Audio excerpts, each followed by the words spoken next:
Hello everyone and welcome to Bragging About Cinema. I know it's been a while since I've released a video, and a show compelled me to interrupt my March Madness viewing and bring to you a review that is a little bit different than everyone else, because I'm going to say Gotham Knights is a show worth watching.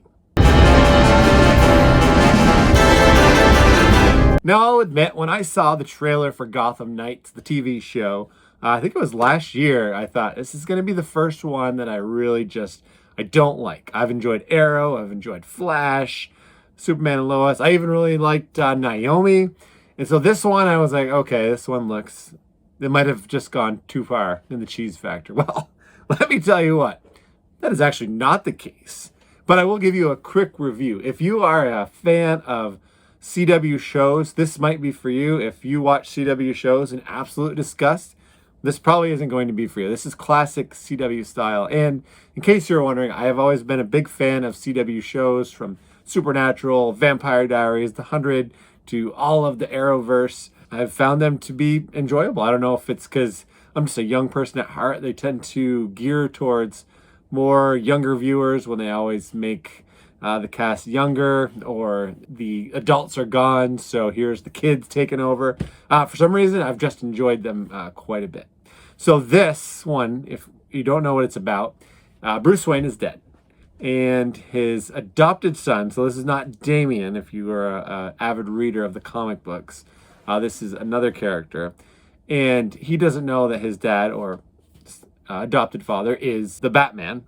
And he is framed for his death, along with the Joker's daughter and a couple other people that we're still learning about. And so they're kind of on the run. And that's where the story takes off. And it goes from there. This season's going to be about them trying to prove their innocence. To add to the intrigue, the mysterious Court of Owls has their fingertips all over this. We're assuming anyways, that they are the ones pulling the strings that got Batman killed. People are afraid to pursue them, and I believe, judging from the first episode, they're going to be the big bad guys, but who knows? There's just one episode.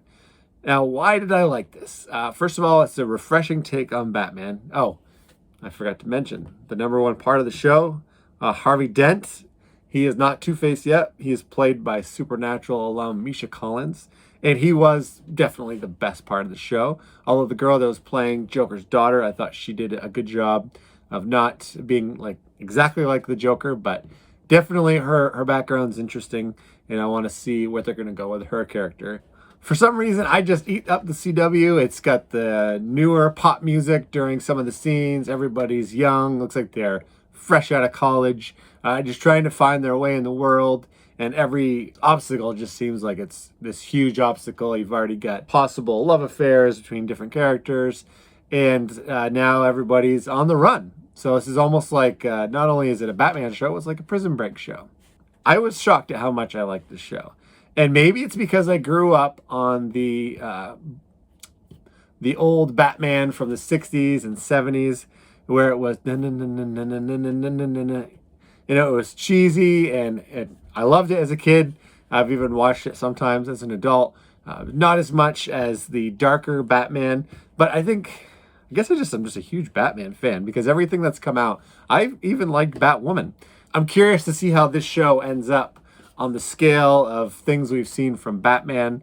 I'm certainly not going to say this is going to be better than the Penguin show, and I do prefer my Batman shows to be dark. This looks like it's kind of dark with some quirkiness from the CW. Overall, when I'm watching a CW show, this is the kind of atmosphere that I just really enjoy. Guess you should throw in some dislikes. I wasn't too sold on the person playing Bruce Wayne's adopted son. He seemed like the weakest link in the whole cast. He was very shallow. He didn't really have much going on for him. I thought all the side characters were far more interesting, specifically Joker's daughter. And then, I don't want to spoil anything, but another one of Batman's sidekicks pops up, and I'm interested to hear more about what the Batman was like in this universe, and what the Bruce Wayne was like. Because I think, this is my guess, that this show is also going to try to tell his story through flashbacks. And I could be way off, but that's what I'm throwing out right now. So when the show's over, that's what happened, you can go back and say, we got the evidence on tape that that's what he predicted. All right, so I'm going to rate this pilot episode a solid B-. I'm not going to come on here and tell you that this is going to be like Last of Us or House of Dragon type viewership. And I believe if a CW show gets around 1 million to 2 million, that's pretty good.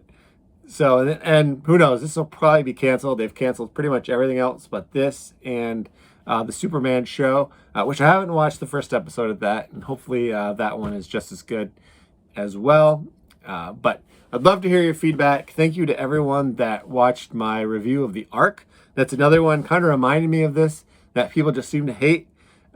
And there's certainly a lot of hate comments on there. There's a couple that people that said they like sci-fi.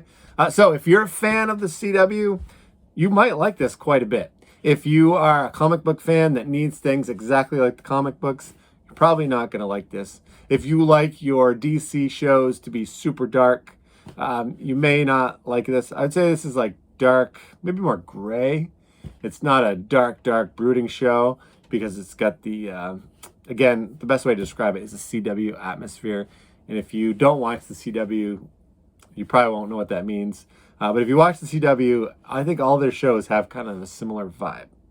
So let me know in the comments below what you think. Don't forget to hit that subscribe button so the next time a terrible show comes on, I can come on and tell you why we should brag about it. Because after you watch my videos, you always find something to brag about.